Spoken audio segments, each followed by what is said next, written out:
Pixel in the feed. Pixel was bored. Not just regular bored, but staring at the ceiling and counting dust motes bored. Her phone glowed softly in her hand, a portal to a million things, yet nothing seemed to stick. Just one more scroll, she promised herself. The tiny screen was a long, slippery slide of endless videos and posts.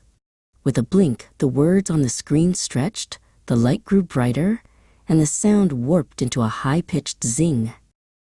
She tumbled into the feed, a world of infinite, shimmering content.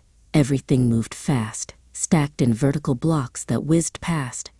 Then she spotted him, a frantic figure in a perfectly curated outfit, running while holding a selfie stick. I'm late, no time to stop. Gotta hit the 4-hour mark, he yelled without looking, tapping furiously at the screen on his stick. What 4-hour mark? Pixel called out. The followers zipped around a corner made of sponsored content, leading Pixel to a peculiar crowd. They sat at a very long table, all staring not at each other, but at tiny spotlights mounted on their foreheads.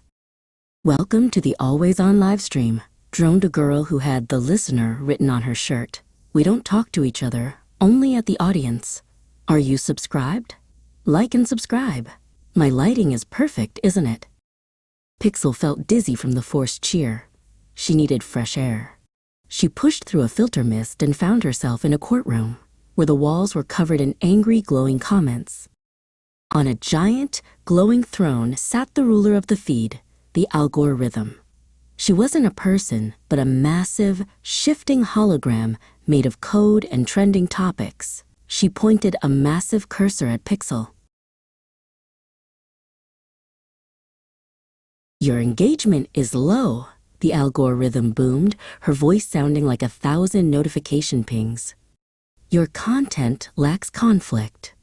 You must post a highly emotional, slightly exaggerated response, or you shall be unfollowed. Pixel simply frowned. I think, she said, louder than she expected. I'd rather just be bored. The world around her wobbled. The algorithm sputtered, the word bored not in its programming. With a final, massive pop, the feed disintegrated into colorful confetti.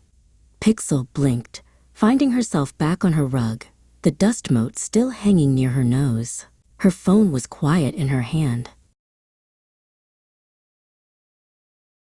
She put the phone down, face down, on the carpet. It was still there, but the pull was gone. Boredom didn't feel so bad anymore.